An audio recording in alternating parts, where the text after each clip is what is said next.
Bonjour YouTube, voici le bilan de cette nouvelle semaine, première semaine du mois de mars déjà, une année qui avance vite.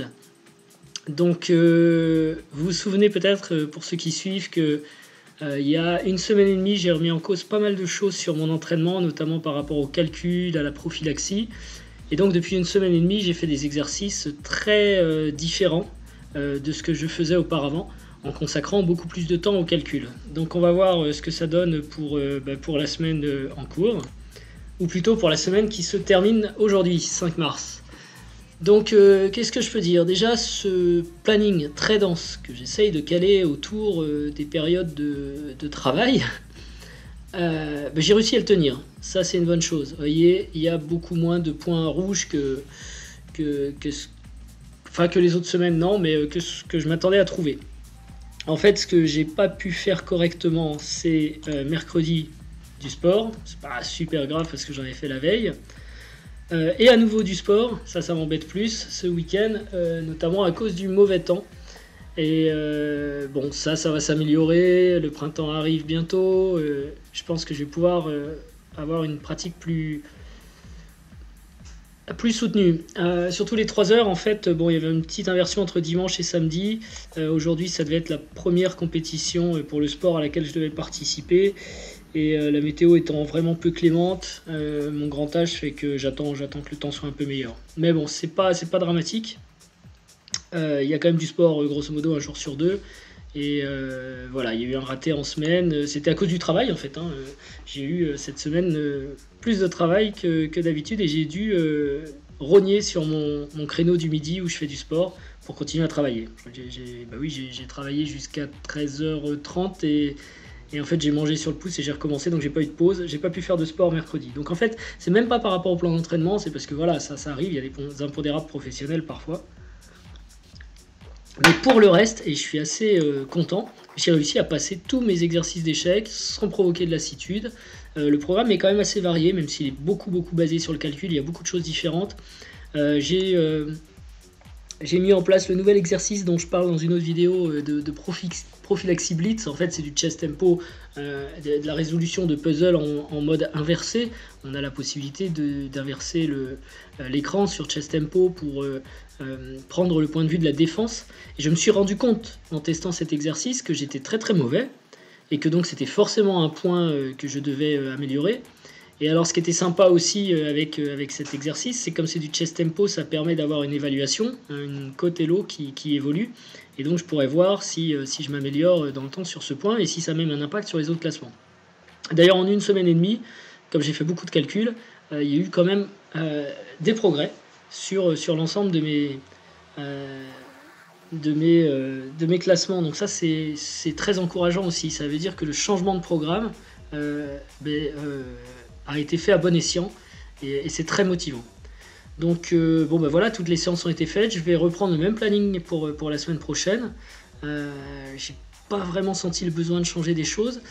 Point positif en plus, c'est que non seulement j'ai réussi à passer l'ensemble des exercices, donc quand même 4 à 5 heures d'échecs par jour, en plus de mon travail, qui m'occupe quand même de 8h à midi et de 13h à 18h. Donc en plus de ça, je me suis couché un peu tard, mais je suis pas trop fatigué. J'ai même réussi à passer des extras. C'est-à-dire que j'ai fait... je sais pas pourquoi il y a écrit 1 minute ici, parce que des blitz en 1 minute, ça s'appelle du bullet, et ça j'en fais vraiment pas. C'est surtout j'ai fait peut-être quelques blitz lundi. J'ai pu en extra faire des lectures stratégiques mardi, donc au moment de me coucher, bouquiner un peu de la stratégie pendant une demi-heure, alors que c'était pas prévu au planning ce jour-là, mais plutôt les jours suivants. Il y en a par exemple le samedi, mais ça m'intéressait, j'avais envie. Mercredi, 1 heure de rapide et de blitz, donc ça c'est bien, c'était pas prévu, mais j'ai pu jouer, faire de la pratique et du blitz, les deux, un rapide et 2-3 blitz je crois. Le mercredi. Et jeudi, à nouveau, jeudi, grosse soirée de blitz, 3 heures avec un tournoi gagné d'ailleurs, un tournoi under 2000, un tournoi des moins de 2000 sur Lichess, Donc il n'y a pas de quoi fanfaronner, mais je ferai peut-être une vidéo avec des petites analyses aujourd'hui si j'ai le temps des blitz, parce que faut bien commencer par quelque chose, et ma foi, je dis pas que je vais réussir tout de suite à être très fort, mais la première victoire, même si c'est dans un tournoi de moins de 2000, c'est une première victoire, ça fait plaisir, donc je pourrais, il y a quand même, dans le tournoi ça a amené une performance à 2200 et des boulettes comme on dit, donc je suis plutôt content, surtout que le blitz, si vous me suivez, vous savez que c'est vraiment pas mon point fort. Comme je recommence à jouer, que je suis vieux, j'ai tendance à calculer lentement. Mais je veux absolument calculer. Je veux pas faire tout à l'intuition. Donc réussir, en plus je crois que c'était un 3+2, même pas un 5 minutes. Réussir à gagner un 3+2, même en moins de 2000, ça me fait vraiment très plaisir. Parce que ça veut dire que justement mes exercices sur le calcul payent. Et effectivement, je l'ai senti dans le tournoi.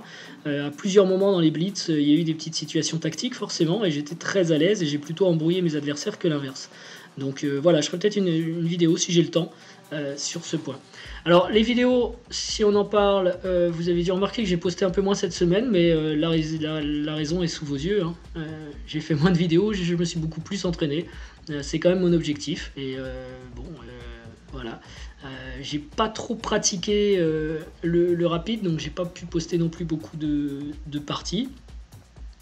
Ceci explique cela aussi. Je dois être sur 3 parties. Donc la pratique, il faudra peut-être que je vois pour en avoir plus, notamment le week-end. Je vais voir aujourd'hui. Aujourd'hui, j'aimerais bien faire un petit guess the move en plus du programme et peut-être du rapide. On verra. Donc la vidéo dont je vous parle, c'est encore un plus. Je ne sais pas si je la ferai. Mais enfin, en même temps, comme ça comprend l'analyse des blitz, c'est intéressant à faire. Voilà, parce que je ne les ai pas encore analysés, les blitz que j'ai. Enfin si, je les ai regardés, mais je ne les ai pas analysés en détail. Donc voilà, je vous propose tout de suite de regarder l'évolution des classements dans la semaine. Voilà, donc les classements, beaucoup de changements cette semaine. Alors il y a des classements en plus, donc du coup j'étais obligé de faire un petit peu de place et de réorganiser la feuille. Les classements en plus, c'est effectivement le Profilax Blitz et les finales. Donc si on regarde rapidement ce qui s'est passé sur la partie jeu standard, donc il n'y a pas vraiment d'évolution. Donc là c'est du semi-rapide sur Lichess, c'est parti en 10-15 minutes. Donc mon classement n'a pas vraiment évolué, j'ai pas joué beaucoup de parties non plus, j'ai dû en jouer que 3 ou 4. Donc c'est stationnaire on va dire, à 2050. Sur la partie Blitz, donc c'est là je pense que le calcul, tous les exercices de tactique que j'ai pu faire vont vraiment m'aider. Et là on voit, ça fait une semaine et demie que j'en fais, je suis quand même assez surpris de voir cette cote Lichess qui s'envole. 100 points de prix sur cette partie. Donc Lichess Blitz, c'est donc le bleu ciel. On le voit vraiment s'envoler. Alors c'est pas très haut non plus, puisqu'on approche des 2000 on va dire en tactique Blitz. Mais c'était déjà une grosse augmentation la semaine dernière. On avait pris sur cette partie 24 points, ce qui est quand même pas rien. Plus 98 cette semaine. C'est énorme. Et je pense que c'est lié aussi au Profilax Blitz qui démarre lui à 1632. Mais c'est faible. Il y a vraiment une grosse différence entre les deux. Je l'ai appelé Reverse Blitz ici et il n'apparaît pas d'ailleurs en rouge. Je vais regarder ce qui se passe. Oui, alors il n'apparaît pas parce qu'il n'y a qu'une seule mesure aujourd'hui, c'est le début. Donc on le verra à l'évolution la prochaine fois. Mais il est dans les 1600.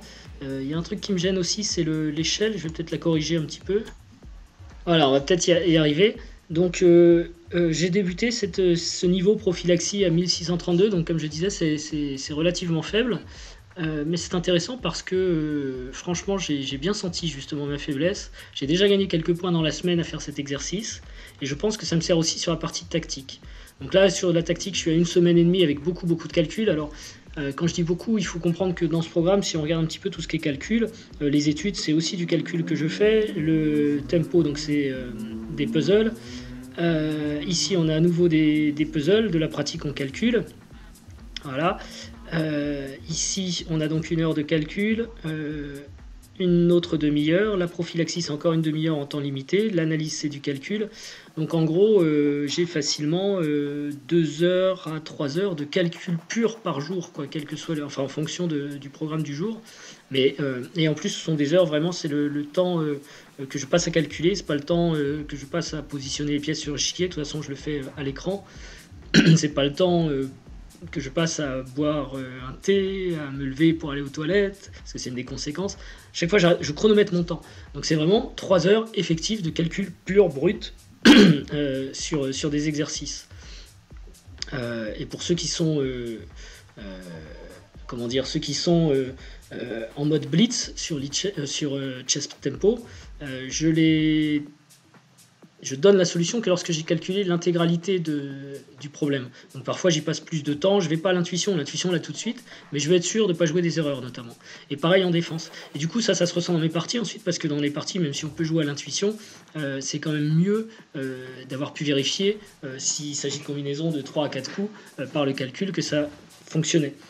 Donc je garde l'intuition pour peut-être les chaînes plus longues, 10 coups, que je sais être incapable de calculer et que de toute façon, si je les calcule, je ferai une erreur. Et pour les combinaisons courtes, de 1, 2, 3, 4, 5 coups, là j'essaye quand même de calculer et d'avoir la certitude de ce que je joue. Voilà. Donc du coup, beaucoup de calculs, et comme je le disais, il y a eu une grosse progression en blitz, notamment. Donc là, c'est compétition blitz sur Internet. Alors, c'est ponctuel, attention, hein, ça monte, ça descend. Mais quand même, on voit, c'est le trait en bleu ciel, que la pratique du blitz, donc là en plus, c'était du 3+2, c'est très rapide, et du 5 minutes, mon classement a plutôt évolué favorablement. Ce qui est pour moi, comme je le rappelle, une bonne chose, parce que je suis vieux, je suis rouillé, et il faut que je progresse sur la partie calcul et vitesse de calcul. Donc quand cette ligne de jeu en blitz augmente, je sais que mon calcul s'améliore. En tout cas, il devient plus efficace, plus vite. Donc c'est tout l'objectif de mon entraînement en ce moment, c'est mon focus numéro 1. Pas le blitz en lui-même, hein, mais l'effet du calcul. Alors, d'ailleurs, j'ai la résolution de problèmes en tactique, qui elle augmente aussi de près de 50 points, à 1812, donc ça devient des chiffres un petit peu plus sérieux sur chest tempo. 1812, donc on voit c'est le trait jaune, la tactique blitz. Alors on ne se rend pas forcément compte de la progression ici, mais si je vais sur le site de chest tempo, voilà, on voit que j'ai commencé à faire du tactic blitz sur les recommandations de mon professeur d'échecs, mon entraîneur, mon coach, je sais pas comment on dit, et en janvier. Et donc je suis parti 1500, 1600, ça a progressé doucement, ouais, ça a même stagné un peu. Et puis premier progrès en février après un mois. Et ensuite, je crois, ici par exemple, si on regarde la date, on est sur le 20 février, donc ça doit être à peu près dans ces eaux-là que j'ai décidé d'appliquer la nouvelle méthode avec le reverse blitz. Et on voit qu'il y a quand même une forte progression, petit retour, et à nouveau forte progression, qu'on voit pas sur mon macro planning ici, on va dire. Hein. Mais c'est plutôt encourageant, là, puisque c'est la ligne... c'est laquelle, la tactique blitz. Ah si, pardon, tactique blitz, c'est la ligne orange. Donc on voit quand même qu'effectivement, on a une bonne progression sur le tactique blitz. La résolution de puzzle en temps limité depuis 2 semaines. Voilà. Et comme ça fait 1 semaine et demie que j'ai tout focalisé sur le calcul, eh bien, a priori, ça paye. Ça va peut-être stagner après, évidemment, mais il y aura des paliers comme ça. En tout cas, là, il y a un passage de palier, ça c'est super motivant. Ça, c'est pour la partie tactique, donc près de 100 points pris en 1 semaine. En tactique standard, c'est plus calme, donc justement, c'était le trait jaune. Donc quand je prends le temps de résoudre, bon, c'est vrai aussi que j'ai tendance à pas renoncer. Donc si un problème me pose des problèmes, si un puzzle me pose des problèmes, je vais avoir tendance, puisque le temps n'est pas limité, à continuer à chercher jusqu'à ce que je trouve la solution. Donc du coup, je vais peut-être pas en résoudre beaucoup, mais je trouve toujours la solution. Et en standard, puisque c'est pas en temps limité, je marque les points. Donc peut-être qu'effectivement, je vais pas devenir beaucoup plus fort en tactique sans limite de temps avec cette méthode. Encore un effet spécial, mais alors attendez, parce que vous savez, je peux faire plein de trucs comme ça. Ok, d'accord, je sais, c'est pas drôle. Bon, enfin bref, ce qui compte, c'est que de voir la distance en fait qui se réduit entre le temps que mon efficacité à résoudre des puzzles en temps non limité et celle à résoudre des puzzles en temps limité. Donc je pense que mon calcul devient plus efficace quand ces deux courbes se rapprochent, bien sûr. Si tant est que la courbe jaune de temps standard ne descend pas, donc on reste à peu près sur le même niveau, et par contre en blitz, on se rapproche de ce niveau-là, ce qui fait que, tout simplement, j'ai trouvé des solutions plus vite. Après, il faudra donc que j'identifie ça en même temps que j'en parle avec vous, hein, c'est tout l'intérêt, je vous rappelle, de ces de ces bilans, du suivi de l'entraînement, c'est se rendre compte de ce qui se passe par rapport à sa propre progression, à son propre programme. Donc ce dont je me rends compte en discutant avec vous, c'est que quand même, si je suis content de progresser en temps limité, et tout ce qui est temps limité ici, c'est le bleu ciel, le orange, globalement, mon aptitude à résoudre des diagrammes, ou ma profondeur peut-être, je sais pas, n'évolue pas. Donc il faudra ensuite que je réfléchisse à comment améliorer cette partie-là, améliorer la profondeur peut-être, sans parler de vitesse. Ce sera peut-être dans un second temps. Pour l'instant, tant que le orange monte, tant que le bleu ciel monte, c'est-à-dire la pratique de blitz et la résolution de problèmes en temps limité, je continue sur mon programme, voilà, parce qu'il y a forcément des progrès. Et d'ailleurs, la courbe bleu ciel est simplement la conséquence, je pense, de ce qui se passe à l'entraînement sur la courbe orange. Voilà. Alors, tactique standard, donc peu d'évolution. Et Prophylaxe Blitz, alors ça c'est le nouvel exercice donc, de résolution de puzzle en temps limité, mais couleur inversée, donc avec la perspective de la défense. Donc beaucoup de travail à faire, je l'ai dit tout à l'heure. Le début est assez faible, il faut savoir que c'était encore plus faible quand j'ai commencé, je devais être en début de semaine, les premiers exercices, je restais vers les 1500, peut-être même moins. Et bon, les progrès arrivent, forcément. Je pense que ça aide aussi beaucoup la partie bleu ciel, la partie blitz. Et d'ailleurs tout le niveau de jeu, avoir plus conscience de toutes les menaces adverses, en fait, c'est ça l'idée, et mieux les voir. Et c'est vrai qu'au début j'étais aveugle dans cette position de défense. Donc il y a vraiment du travail à faire là-dessus, mais j'ai fait une vidéo spéciale sur ce sujet, donc j'ai pas besoin de trop fouiller. On va simplement retourner voir le site Lichess avec le compte, parce que j'ai créé un compte exprès pour le Reverse Blitz, donc je n'utilise pas le même compte sur... non, c'est pas Lichess, c'est Chess Tempo. Je n'utilise pas le même compte pour faire les exercices en standard et en temps limité en position attaquant, que en position de défense. Comme ça me permet de voir en fait l'évolution du Hello sur les deux perspectives. Et je pense que c'est important pour voir où il y a des points faibles et où il y a du delta. Donc là, vous voyez, je suis sur le compte Reverse que j'ai créé uniquement pour ces exercices. Et je n'ai commencé que le 1er mars, donc ces statistiques sont très récentes.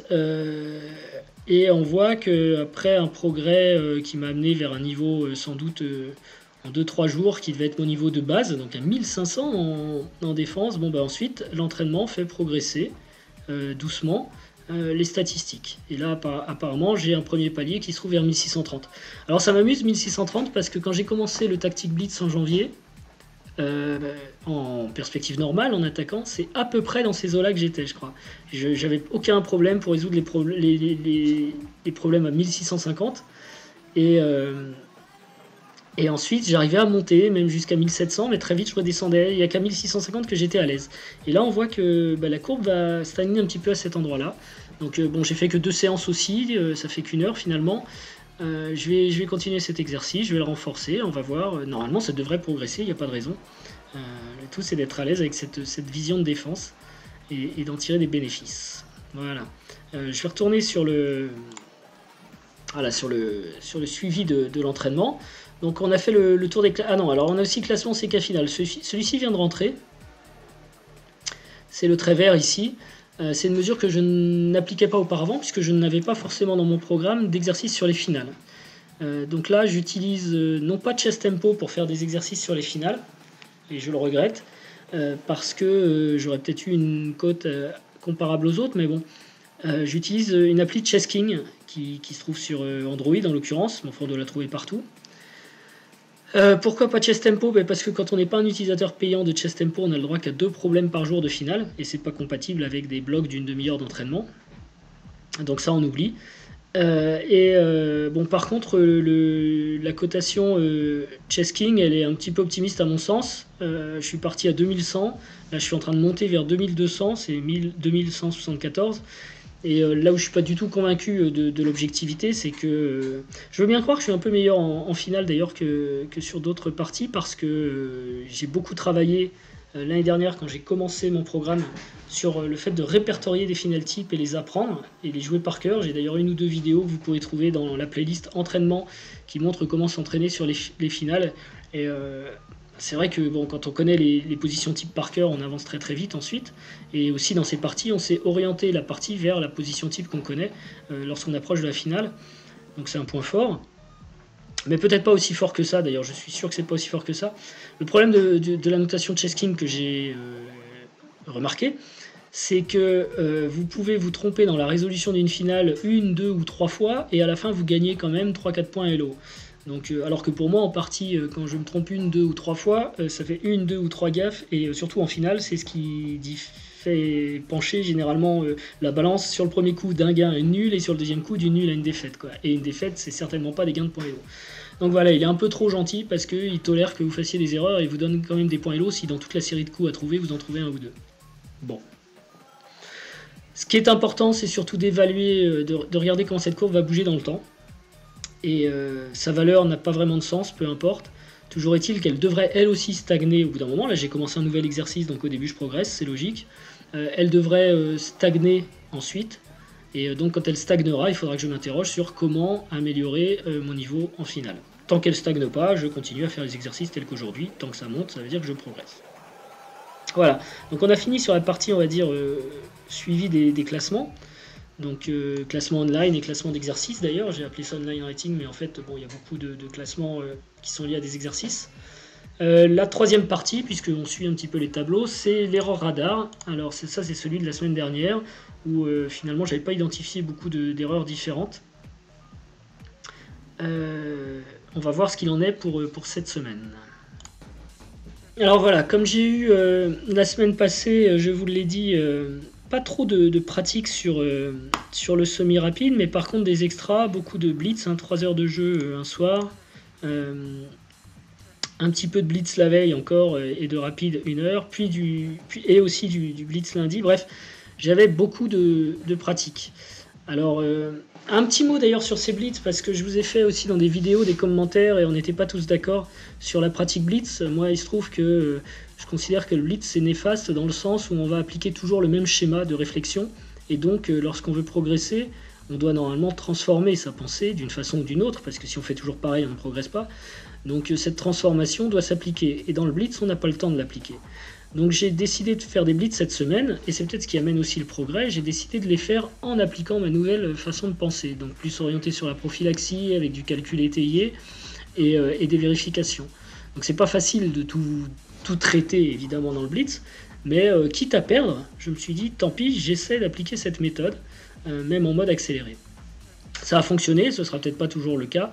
Donc attention, c'est pour ceux qui pourraient considérer que là j'ai pas vraiment fait ce que j'avais prétendu par rapport à la pratique de blitz notamment, parce que j'en ai fait pas mal la semaine dernière. En fait, j'ai été très très vigilant à penser à chaque blitz à la façon de jouer mes coups, et certainement à jamais les jouer de façon immédiate et intuitive, mais plutôt après avoir bien identifié les menaces de mon adversaire et mes possibilités. Voilà. Donc du coup, il y a eu quand même beaucoup de parties que j'ai dû analyser, parce que je vous rappelle qu'il faut analyser toutes les parties qu'on joue, et donc j'ai un erreur radar qui est très très étalé, puisque j'ai fait toutes sortes d'erreurs aussi dans ces parties blitz ou semi-rapide de la semaine dernière. Ce qui est nouveau un petit peu, c'est que je suis plus souvent, c'était très rare auparavant, le premier out of book, le premier à sortir du répertoire. Si on regarde des cas précédents, la semaine d'avant, ça m'était arrivé qu'une fois en fait. La semaine précédente, on l'a encore quasiment qu'une fois, vous voyez, c'était très très très rare, là c'était même pas arrivé, 0. Donc 4 fois, bon, ça ne fait que 4 parties, mais c'est intéressant parce que dans mon plan, je consacre moins de temps aux ouvertures et il commence à apparaître des fois où je me fais sortir de mon répertoire. Bon. Ça ne veut pas dire que mon répertoire diminue d'ailleurs, au contraire, j'ai... Dans le programme, on en avait parlé ensemble, des mises à jour de répertoire 2 fois dans la semaine, avec de l'apprentissage aussi du répertoire, voilà, le jeudi et le lundi, par couleur. Simplement, je ne le fais plus que quotidiennement, donc forcément, je connais un peu moins par cœur toutes les variantes. Et toutefois, là, les 4 fois où je me suis fait sortir de mon répertoire en premier, je peux vous assurer que je l'ai mis dans ma liste de choses à faire. J'ai une petite to-do list que je tiens à jour, et à chaque fois que je lance une séance d'entraînement, je regarde cette to-do list, et donc ces 4 variantes qui m'ont posé problème en partie sont depuis apparues dans mon répertoire et entrent dans mon cadre de révision. Voilà, c'est comme ça que je les complète aussi au fur et à mesure. Ensuite, au niveau des erreurs, c'est plutôt des erreurs à 3 coups. Alors 3 demi-coups en fait, hein, pour les puristes, donc 3 mouvements de pièces on va dire. Bon, je vais rester sur des plies en anglais, j'aime bien ça, c'est un mouvement quoi, les 3 mouvements. Donc c'est pas beaucoup, c'est la moyenne, hein. Ça veut dire que parfois c'est plus, mais parfois c'est comme tout le monde des blunders, des gaffes en un coup. Donc je suis plutôt sur 3 coups, bon c'est la moyenne. C'était un peu moins la semaine d'avant, un peu plus la semaine d'encore avant. Mais bon, on est sur une moyenne là, voilà. Quand je fais des erreurs, c'est plus forcément des erreurs immédiates en un coup. Il y en avait plus la semaine dernière, d'ailleurs on se souvient, hein, j'avais fait 2 vidéos je crois en plus sur des parties semi-rapides où j'avais donné des pions en un coup. Toujours à main gauche. Ça s'améliore un petit peu, donc là il n'y a pas eu de grosses gaffes en un coup, c'est plutôt bien, parce que franchement ça commence à m'agacer. Peut-être c'est lié aussi à tous les exercices de calcul, hein, on a le droit d'être optimiste, pourquoi pas. Donc là une statistique qui s'élève un petit peu. J'ai ajouté une donnée, c'est la perte, qu'est-ce que je perds en moyenne? Donc en moyenne je perds un pion et demi sur un coup. Enfin, pardon, je perds un pion et demi sur 3 coups. Voilà, c'est ça l'idée. La gaffe, c'est pas non plus, je laisse pas une tour, un cavalier, ou non, c'est plutôt un pion que je laisse, ou un demi-pion quand c'est un avantage positionnel important, ce genre de choses. Donc même si je gaffe, c'est pas non plus des gaffes très lourdes, mais ça reste des gaffes bien sûr. Alors là c'est flagrant, 8 c'est quasiment 100% des cas, je crois qu'il y a eu 2 ou 3 cas différents. Du TTC, donc ce qu'on appelle les tempo moves, enfin, ou ce que j'appelle, je sais pas, parce que c'est... ce sont des coups tempo, c'est-à-dire ces gaffes portent en général sur une prise, un échec ou une attaque. Donc coup que je n'ai pas vu de mon côté ou que je n'ai pas vu chez l'adversaire. Donc il faut systématiquement, là encore, vous voyez, 8 tempo moves de raté, c'est, j'aurais tendance à dire, c'est inadmissible. En partie lente, c'est pas possible, quoi. Bon, en blitz, en semi-rapide, ça peut s'expliquer, mais il faut vraiment que j'arrive à baisser cette stat. C'est la plus importante de la semaine d'ailleurs. C'est une leçon pour nous tous, parce que je crois qu'on le fait tous. Comment peut-on jouer un coup si on n'a pas regardé si l'adversaire derrière pouvait faire une prise, un échec ou une attaque de pièce?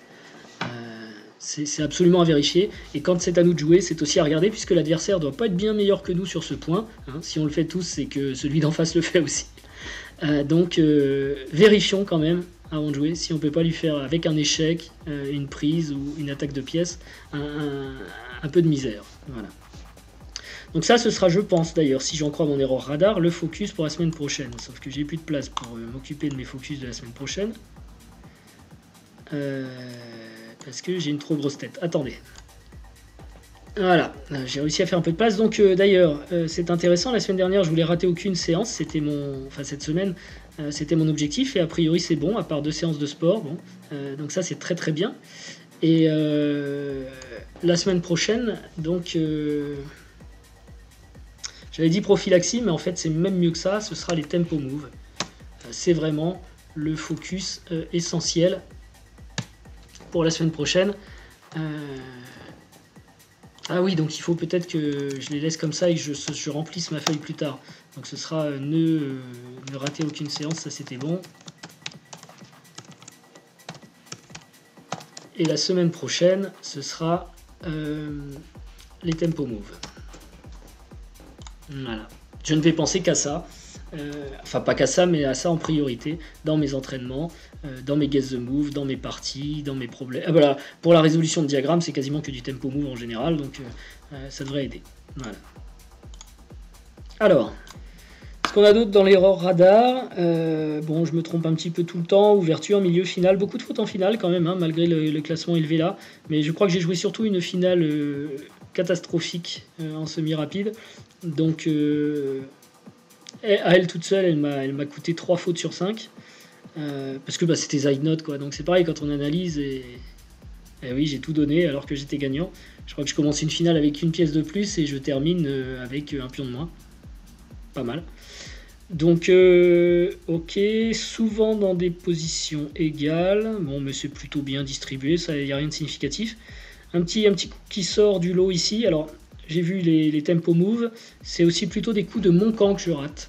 Un peu moins des possibilités adverses, mais enfin c'est juste derrière, hein, 5 possibilités adverses contre 6 de mon camp. Donc ça se tient aussi, bon, grosso modo je rate les deux. Plutôt en défense, en attaque, non, tout ça c'est pas significatif, c'est pareil. Les coulons qui sortent un petit peu du lot, mais ça en est pareil. Ceci étant, il y a un progrès par rapport à mes précédents erreurs radar, c'est-à-dire que je vois mieux maintenant les coulons. Auparavant, si vous aviez une belle diagonale qui allait, je sais pas moi, avec un fou de C4 à F7 par exemple, ou même mieux de A2 à F7, il y avait peu de chances que je le vois, ou plutôt je me suis fait planter plusieurs fois cette diagonale. Maintenant ça s'améliore, donc c'est pareil, il y a eu de la vigilance, il y a eu des entraînements et ça paye. Néanmoins les coulons, ça reste un petit souci, il faut que je fasse attention à la vue dans son ensemble de l'échiquier. Voilà, et puis avec quelles pièces surviennent les erreurs, bon, mais c'est un petit peu toutes les pièces, hein. Tour et fou en priorité semble-t-il, mais justement ce sont des champions des coulons, donc c'est pas étonnant. La nature des erreurs que je fais, donc je laisse plutôt des pièces en prise ou des choses en prise. Alors je vous rappelle en 3 coups, hein, en 3 coups il y a quelque chose qui va plus être défendu au bout de 3 coups, ou des fourchettes. Voilà, c'est sauf que je me souviens que dans les fourchettes, il y a aussi des fourchettes que je n'ai pas vues, que j'ai notées, parce qu'il y avait, notamment dans cette finale perdue, je pouvais même gagner une tour à un moment et me retrouver avec 2 pièces de plus et je l'ai pas vu. Donc ça c'est quand même une gaffe. Alors pas en un coup, encore une fois c'était en 3 coups, fallait que je bouge un petit peu, mais la fourchette était forcée. Donc voilà, la nature un petit peu des erreurs que je réalise.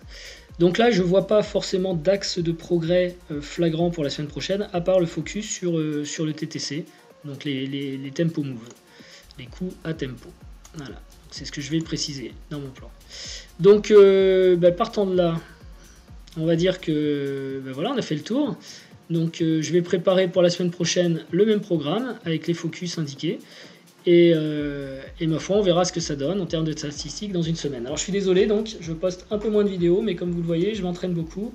Je ne perds pas mon objectif de vue, donc même si il y a plusieurs années devant moi, le temps est vraiment compté, c'est pas forcément facile. Et donc il faut vraiment que je travaille toutes les semaines, que je travaille de façon continue, avec assiduité. Et donc, bon, les vidéos, même si c'est sympa d'échanger avec vous et de vous montrer ce qui se passe, j'apprécie vraiment beaucoup vos retours d'ailleurs au passage.